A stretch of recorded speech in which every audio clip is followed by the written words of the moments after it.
be troubled. Listen to me, Sean Hannity. I'll have the latest news and what it all means for you. It's coming up at 2 right here on AM 560, The Answer. The blame game. Oh, the blame game has begun in Washington. Some pointing fingers at President Trump for the losses in places such as New Jersey, Washington, Maine, and of course, Virginia, where 32,000 more people went to the polls than they did the last gubernatorial race. And here's the reason why. I want to make sure that my vote actually expresses my disdain and disappointment with our president. That's, it was an anti-Trump vote. That's why they did what they did. And with the latest on that and the fact that the state house in Virginia, they used to have 66 state senators, Republican state senators out of 100. And now it's almost at a dead tie. And it's going to be pretty ugly because 4 races still are too close to call.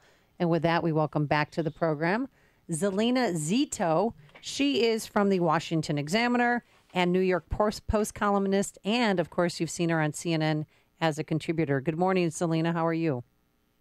I'm swell. How are you? Thanks so much for having me on. Well, we're glad to have you back. So what is going on in the state of Virginia? Well, first of all, Virginia is a blue state. Trump did not win this state. Republicans have not won. They have actually lost 4 out of the last 5 statewide elections.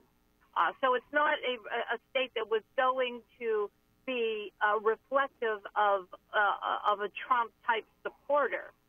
A couple of things to unpack from this. First of all, midterms are always a brake pedal to a new administration.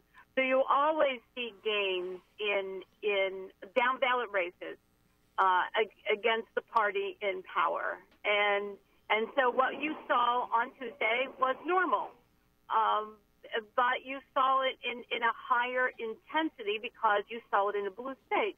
So if you take a look at the special elections that happened before this, there were 5 special elections in House districts. They were all Republican districts. Republican won all of them.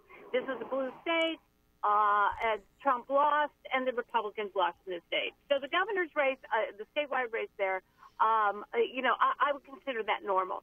Well, what is concerning and troubling for the Republican Party is how many down ballot seats. So the super local delegate races. The Republicans got squashed in Virginia, and they're darn close to losing their majority. There's a couple of races that are now, into recounts.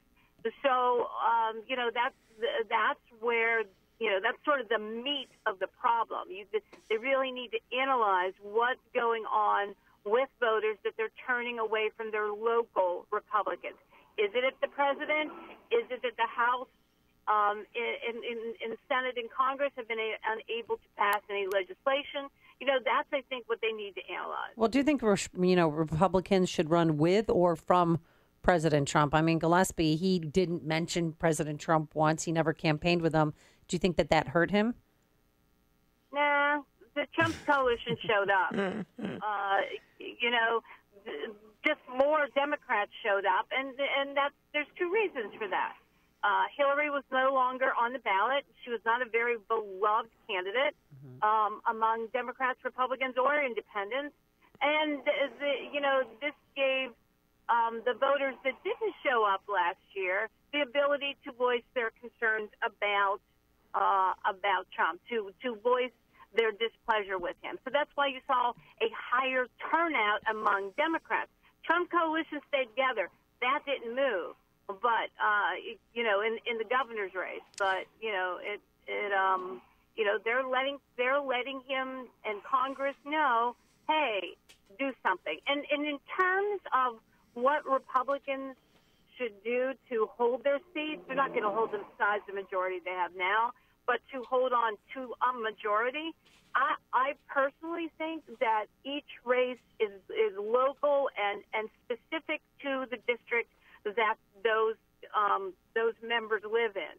So, if it works in your district to be supportive of the president, do that. If it works in your district to only be supportive of the president on certain issues, do that. If it works in your district to run like heck away from him, do that. I think we nationalize, not meaning you or I, but the political parties nationalize these races, and they try to make them presidential-like, and they try to make each district the same as, they like Brooklyn the same as, Peoria, and they're not. And so I think that's the challenge for Republicans. Or the Cook County suburbs. Great summary by you, but let me ask you this. It doesn't seem like anybody's going to learn any lessons here in the Republican coalition, because if you listen to like the Laura Ingrams, her immediate knee-jerk response was he wasn't Trumpian enough. You've got to double down on the Trumpism. And, of course, the never-Trumpers in the conservative movement will say, well, this was a tsunami and it was caused by Trump. So it doesn't seem like anybody's going to learn a lesson. But as you mentioned, and I think it was even David Harsanyi who said this the other day, but I even said that before he did, was that had Marco Rubio been the president of the United States or Ted Cruz, there would have been this reaction by the Democrats who would have been incensed. And as you have said, this is what always happens with an incumbent president. Yeah, absolutely.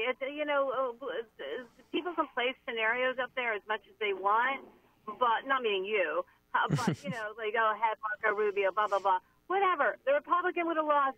Virginia is a blue state. Every once in a while, the Republicans get lucky in a statewide race, but it hasn't happened in forever.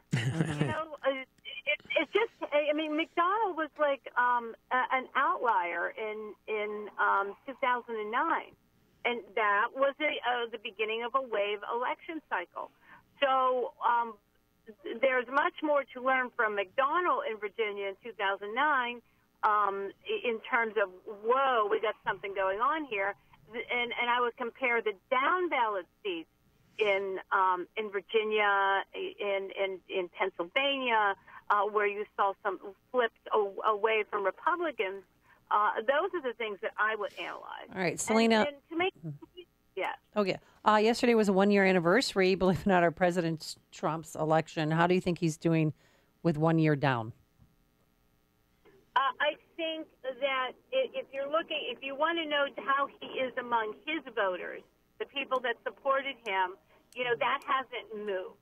In fact, I would argue nothing has changed since November 8th, 2006. Right. Really? I agree. At midnight, and you're happy and optimistic. If you didn't like him, you still believe he's illegitimate, you still believe the popular vote is more important, and you still believe that the Russians had something to do with it. Wow. And that has not changed. Yep. All right. Well, thank you so much, Salena Zito. We appreciate your time this morning.